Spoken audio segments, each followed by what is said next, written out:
So I've never done a video on just my phone, and I'm realizing that I should probably turn down ridiculousness. By the way, if you're in a hotel editing videos and you don't have ridiculousness on, and if you're just on a hotel and you're not watching ridiculousness, that is on you. Hi everyone.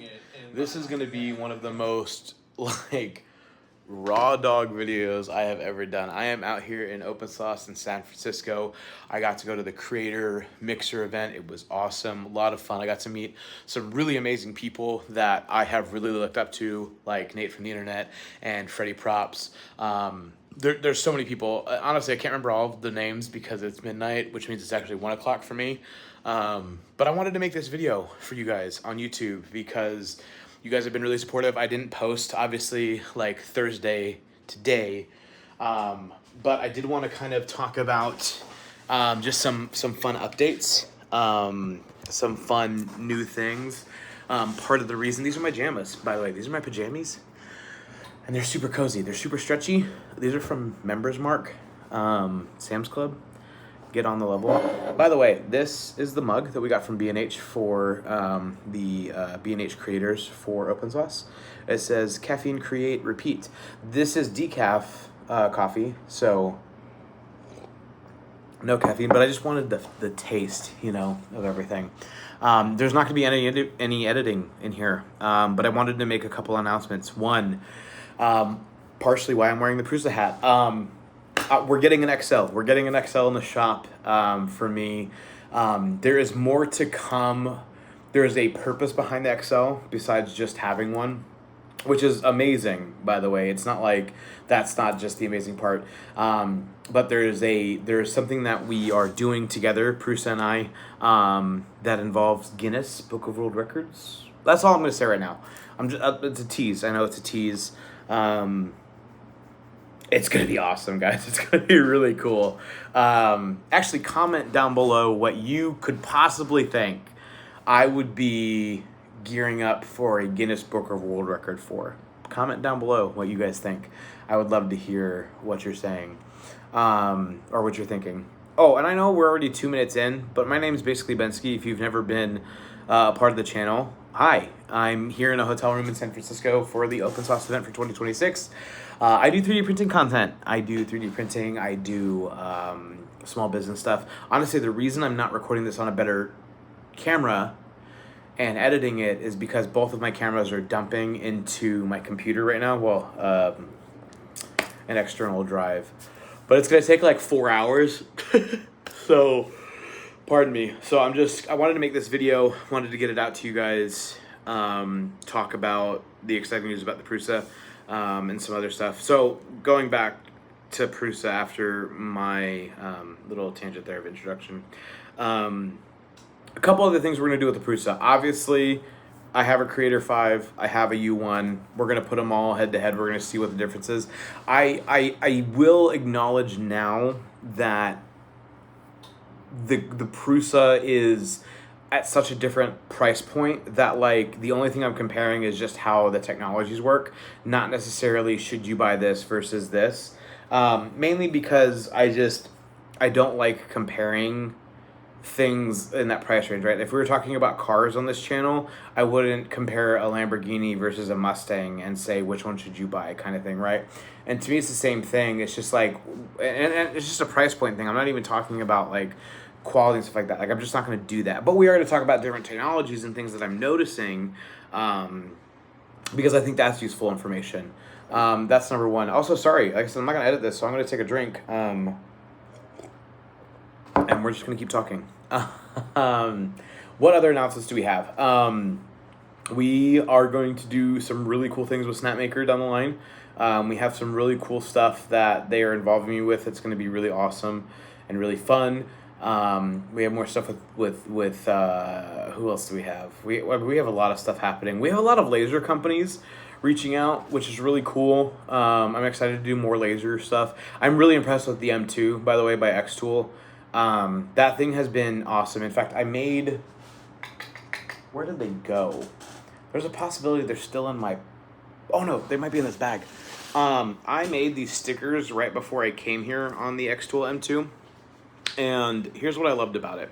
there's a couple things. One, there is printable holographic paper. And so the process that I showed before on like my Instagram and stuff like that is that I would print on sticker paper and then put a holographic vinyl over it and then cut all of that. This is just the paper. This is just printed on top of this holographic paper.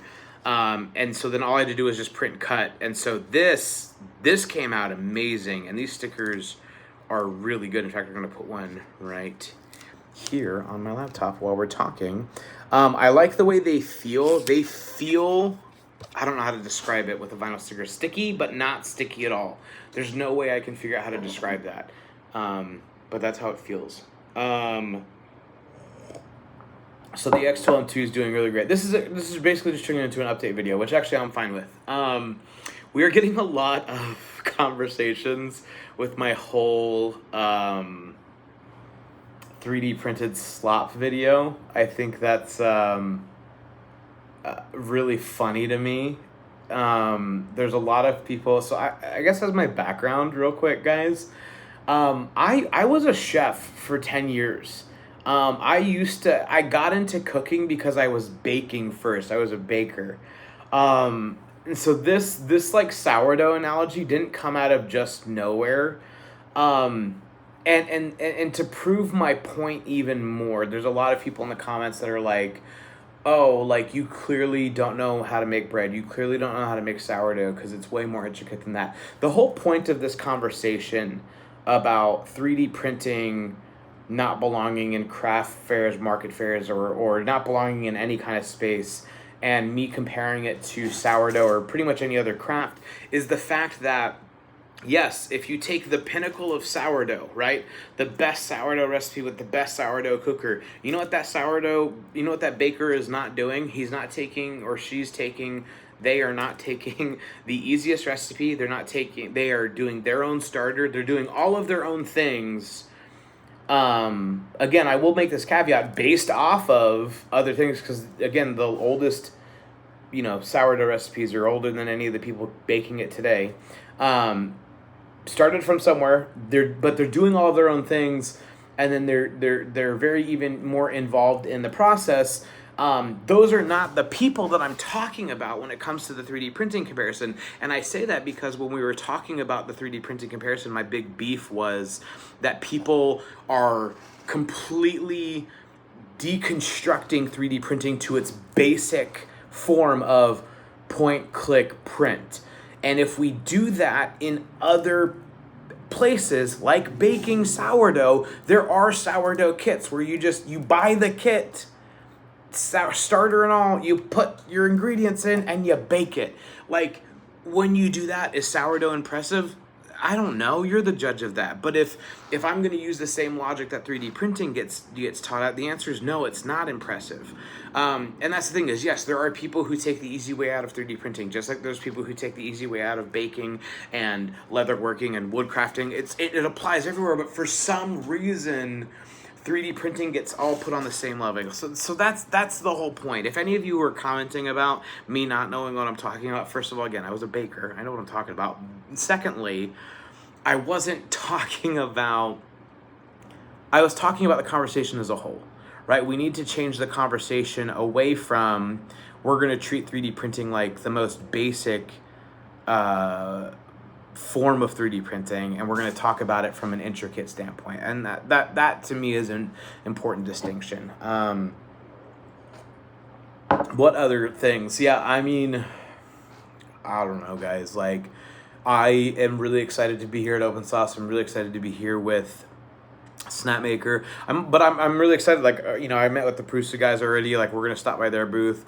I've been talking to my rep with xTool, and we're gonna stop by xTool's booth. So we're gonna have a lot of cool footage. I don't know how we're going to show it. I probably will just have a singular like wrap up video on YouTube here, and then we'll just have a bunch of shorts that come out periodically, with Instagram and Facebook and all that. Yeah, I think that's going to be the big thing. I don't know. I feel like the problem is I want to talk to you guys more but it's hard to ramble on a YouTube video that I'm also guerrilla style making, while ridiculousness is on in the background. But you know what? That's me. It's basically me, you know, and that's the whole point. Oh, that was the thing, and hopefully this isn't wrapping up in the video when I go to publish this, and it's like giving you the end credit, whatever. I'm curious what you guys think. So I have been thinking about changing up my workspace, office space, and filming space, in the sense that like I want to have a filming set, where it just looks more polished, and not just in my basement. But I was talking to somebody, he's a producer for a lot of other different things, and is Pauly Shore on, it's Pauly Shore is on Ridiculousness. Anyways, he was mentioning that like he feels like a lot of the charm between me and my content, my channel, is that it is kind of a guerrilla style in my basement, like just like ready to rip kind of thing. And that if I were to make a more polished studio, I would lose some of that charm. I'm curious what you guys think about that. I would love to hear your thoughts about, should I make a studio where I can film, and have like the content, or do you guys like that it feels more real? Because like, yeah, I mean, like I've said in a couple of my videos, like, just so you guys know my situation, like we live in a duplex. We do own our home. It's a quadplex actually, but anyways, we own our home. I have a basement. That's where all of my 3D printers are, and the lasers and everything. I have to move some stuff into the garage that doesn't get used, but the garage is also my like paint booths, motorcycle storage, and other storage. I am thinking about getting a storage unit to move all of the other storage, like our camping storage, out, so that I can put more everyday printers in there. Like the Century Carbons would probably go in there, because they are tanks, and they aren't going to care if I'm in there with like the paint dust and everything else like that. Like those things are freaking insane. But yeah, I don't know. I'm just curious what your guys' thoughts are. I've been doing this for 12 minutes already. I can ramble on forever. Jeez Louise. That's the last of my decaf, which means I should probably go to bed, because it's still, again, it's 3 hours to dump. Yeah, just let me know what you guys think. Let me know what you guys think about these guerrilla videos. Like, are you okay that, like, I am filming this video like this in a circumstance where I can't pre-film, edit, and get a video out to you guys? Like, if this is okay, then I will keep doing this when the circumstance allows it. Or I guess demands it. Maybe not allows it is maybe not the right word. But when the circumstance demands it, then I can do that. Anyways, let me know what you guys think. Guys, I appreciate all of your support. Seriously, it has been absolutely amazing. We're gearing up. We're almost about to get to 5,000 subscribers. It is going to be a big push to get to 10,000 by the end of the year, but I think we can do it. So yeah, if you guys know anybody who would love my channel, please send them my way. I have that goal. I really want to make 10,000 subscribers by the end of the year. And if this Guinness thing gets in line, I think that might actually be a big deal before the end of the year. But I will say it involves, I'll give you a hint. If you've made it this far and you want a hint, it involves a motorcycle, which means here in Utah, well, it depends on the weather this year. Last year I could have done it all year, but in theory I wouldn't be able to do it past like mid-October. Like there's no way. So yeah, leave your comments down below what you think. We're going to be having this summer's going to be busy. I've got Open Sauce. In a few weeks I have Sturgis. And then I have the Lone Star event down in Texas, which will be awesome. And then I'll have, I have a wedding to go to at the beginning of October. And then I have a surprise event I can't talk about in mid-October or the end of October. That'll be awesome. That's going to be so cool. It's with Snapmaker, though. I'll give you that hint. It's with Snapmaker. Yeah, let me know what you guys think. Thank you so much for watching. I think you're gonna have to get like my finger turning off the camera, but please like the video, subscribe, comment, all that fun jazz. As always, guys, I'm basically Vensky, and mistakes make magic, baby. There it is. There's the finger.